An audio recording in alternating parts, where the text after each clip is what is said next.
Hello tout le monde, je suis très contente de vous retrouver dans une nouvelle vidéo. J'espère que vous allez bien et que vous êtes prêts pour un dessert absolument sublime, délicieux, simple, classique. Je sais que vous le connaissez, ce sont les œufs à la neige. Comme je vous le disais, la recette est vraiment très simple à réaliser. On va commencer par faire une crème anglaise et puis ensuite on va battre les blancs en neige avec du sucre, on va les pocher et puis je vais également faire un petit caramel liquide qui viendra napper le dessus. Alors j'espère que ce caramel va bien se passer parce que je ne suis pas une experte, j'ai un petit peu de mal avec le caramel. Donc je croise les doigts pour que tout se passe bien. On va commencer comme d'habitude par regarder les ingrédients qui se trouvent sur mon plan de travail. N'oubliez pas que vous pouvez retrouver la liste complète ainsi que toutes les quantités qui seront notées en description sous cette vidéo. Allez, je vous montre tout ça en images, vous êtes prêts? C'est parti!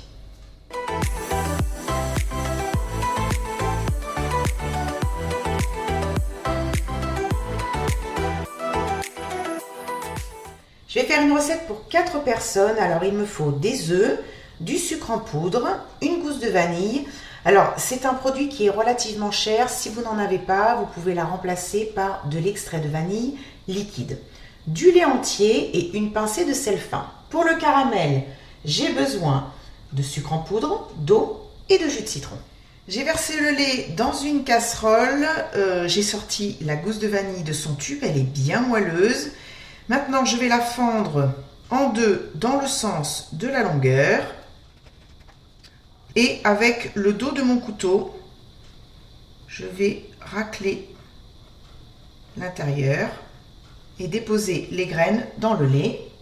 Je fais la même chose de l'autre côté. Et je vais plonger également la gousse. Voilà, maintenant, il n'y a plus qu'à faire chauffer. Le lait arrive à frémissement. Je vais couper la source de chaleur. Je vais mettre un couvercle et laisser la vanille infuser dans le lait pendant 20 minutes, une demi-heure. Et puis pendant ce temps, on va s'occuper des blancs. J'ai séparé les jaunes des blancs. Alors les jaunes, ce sera pour la crème anglaise tout à l'heure. Mais il faut que j'attende puisque le lait est en train d'infuser avec la vanille. Dans les blancs d'œufs, je vais ajouter une pincée de sel et je vais les battre avec mon batteur électrique. Les blancs sont bien montés. Alors maintenant, je vais ajouter le sucre petit à petit tout en fouettant. Je vais continuer encore quelques minutes puisque je veux que les blancs soient bien fermes. Ils sont beaux. Donc maintenant, je vais faire chauffer une casserole d'eau et puis on va les pocher. L'eau est à frémissement, surtout pas de grosse ébullition. J'ai préparé une assiette avec de l'essuie-tout. Je prends une grande cuillère.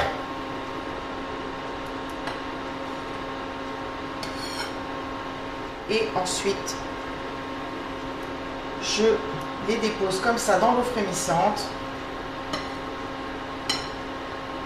Alors, pas besoin de faire quelque chose de super beau. Si vous voulez faire des quenelles, vous pouvez. Voilà, je vais en mettre 2 et je vais les faire pocher 1 minute par face. Voilà, je vais les débarrasser avec une écumoire et je les dépose sur le papier absorbant. Voilà, je vais les laisser refroidir avant de les entreposer au réfrigérateur et puis on va passer maintenant à la réalisation de la crème anglaise. J'ai repris le saladier contenant les jaunes, je vais y ajouter le sucre en poudre et mélanger au fouet bien énergiquement pendant quelques minutes pour que le tout blanchisse.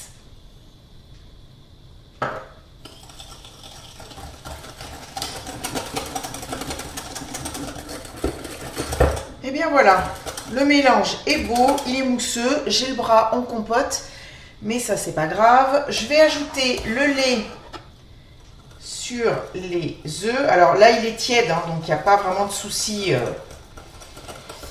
au niveau de la température, mais si admettons votre lait était vraiment chaud, il faut vraiment, là comme ce que je fais, hein, l'incorporer petit à petit tout en fouettant. Donc, je vais quand même retirer la gousse de vanille.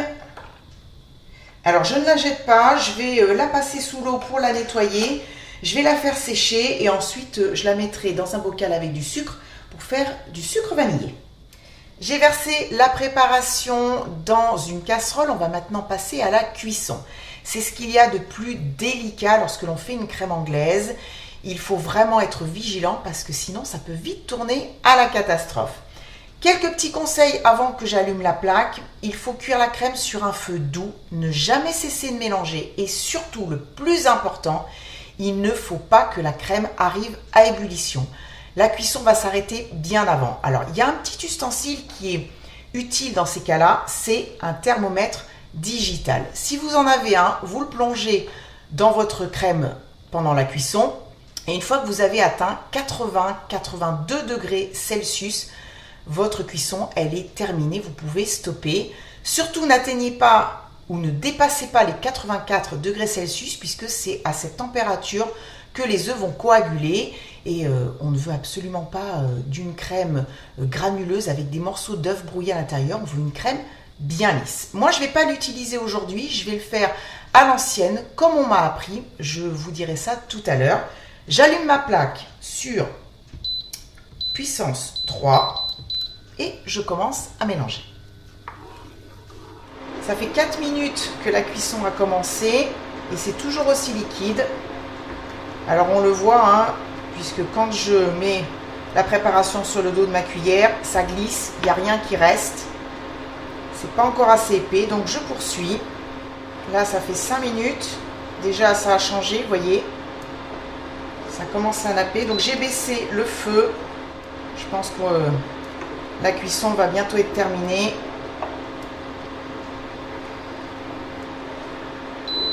Je vais arrêter. Alors, le petit test pour savoir si votre crème anglaise est bien cuite. Voilà. De la crème comme ça sur le dos de la cuillère. Vous tracez un trait. Et si le trait reste bien net, c'est que c'est cuit. Donc là, j'ai arrêté et je vais la débarrasser dans un saladier. Voilà, j'ai quand même voulu vérifier la température avec le thermomètre. Et vous voyez peut-être, j'espère, 82,3 degrés Celsius. Donc c'est parfait.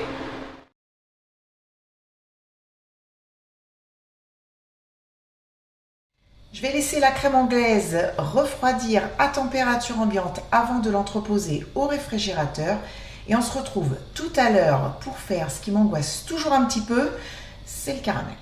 Allez, c'est le moment de faire le caramel. J'ai placé une casserole à fond épais sur la plaque à induction qui est éteinte. Je vais verser le sucre en poudre, du jus de citron. Ça va permettre que le caramel ne fiche pas. Et puis de l'eau.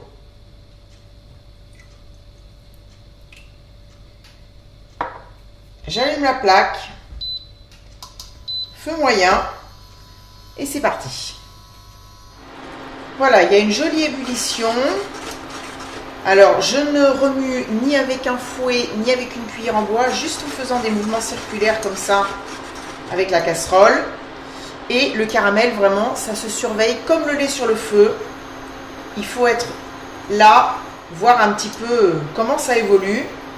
Alors, je vais obtenir un caramel ambré, ni trop clair parce que sinon il n'y aura pas de goût, et s'il est trop foncé, il sera trop amer. Je ne sais pas si vous pouvez le voir à la caméra, mais ça commence à changer de couleur. Là, on est sur un caramel blond. La couleur s'intensifie. Donc, je fais attention à la puissance de la plaque. Voilà, mon caramel me paraît vraiment joli. Alors, j'ai fait chauffer de l'eau, elle est bouillante et je vais maintenant la verser en plusieurs fois. Alors attention aux projections.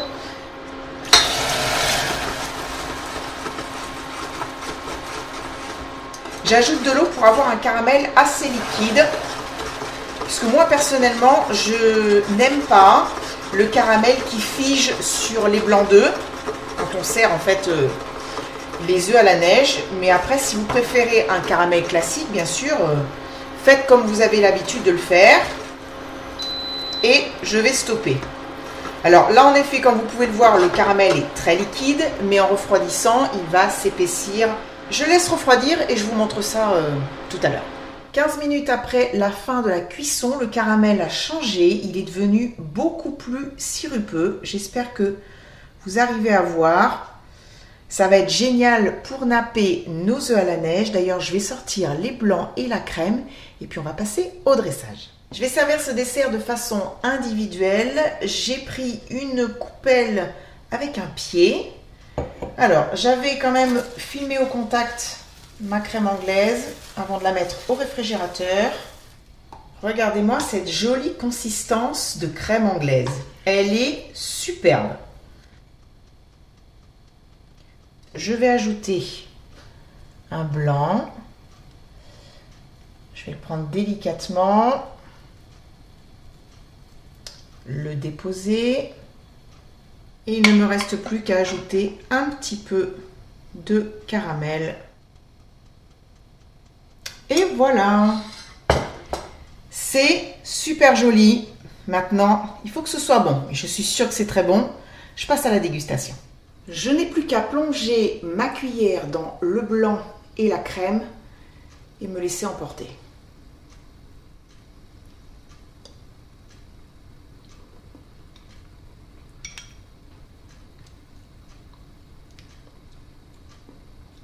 C'est un pur délice. Qu'est-ce que c'est bon. C'est d'une simplicité, mais alors, c'est délicieux. La crème est bonne. Les blancs sont bien moelleux. Le caramel apporte cette petite touche en plus. Et si vous le souhaitez, vous pouvez bien sûr saupoudrer le tout d'amandes effilées, grillées, que vous aurez fait torréfier un petit peu à la poêle à sec ou pourquoi pas dans le four. Voilà, je vous ai tout dit, c'est la fin de la vidéo. Merci à vous de l'avoir regardé et d'être resté jusqu'à la fin. Je vous retrouve la semaine prochaine pour de nouvelles recettes. Je vous embrasse très très fort. Passez un bon week-end. Prenez soin de vous et à mardi prochain. Bisous, bye bye.